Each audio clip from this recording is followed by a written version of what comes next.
Nous continuons avec l'exercice 32. Une personne observe une éclipse solaire. Cette expérience est représentée par la figure ci-dessous. L'observateur étant T. Les points S, centre du Soleil, et L, centre de la Lune, et T sont alignés. Donc T, L, S sont alignés. Le rayon SO du Soleil, donc on nous le donne, et le rayon de la Lune nous est donné aussi. La distance TS est de 150 millions de kilomètres.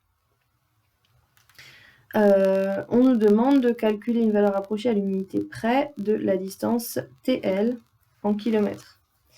Alors, encore une fois, je ne vais pas écrire la rédaction, donc on l'a dit à l'oral, puisque ici ce qu'on voit c'est qu'on a une configuration de Thalès, une configuration classique. Alors, les droites TU et TL, ou alors TO et TS, peu importe, sont séquentes en T. Et les points TUO et TLS sont alignés. Ensuite, il faut qu'on dise les droites parallèles. Ici, les droites parallèles, eh bien, ce sont les droites UL et OS. Elles sont parallèles, pourtant dans l'énoncé, rien ne nous dit qu'elles sont parallèles, donc il faut qu'on le justifie. En fait, elles sont parallèles parce que ici, on a un angle droit et ici, on a un angle droit. Et ce que l'on sait, c'est que deux droites perpendiculaires à une même droite sont parallèles. D'accord ? Donc ici, au niveau de la rédaction, vous pouvez écrire UL et OS sont perpendiculaires à OT. Or, deux droites perpendiculaires à une même droite sont parallèles, donc les droites UL et OS sont parallèles. Je répète, la justification du parallélisme des deux droites est importante.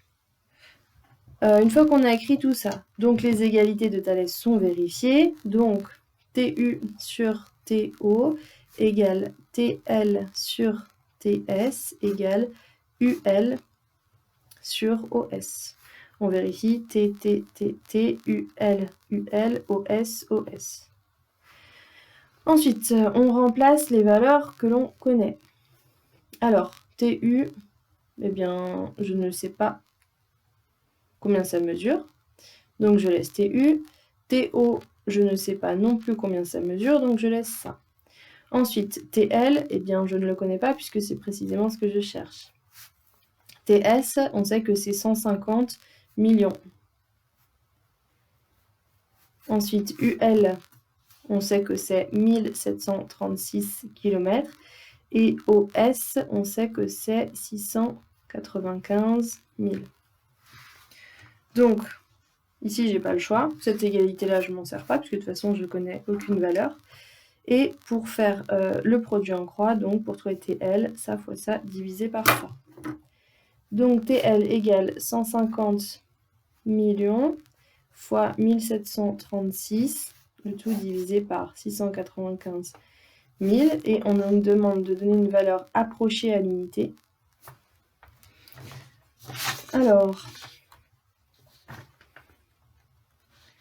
donc je tape 150 millions fois 1736 divisé par 695 000.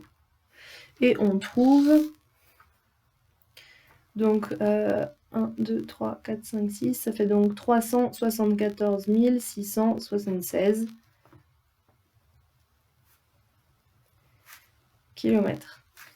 Donc la distance Terre-Lune est d'environ 374 676 km.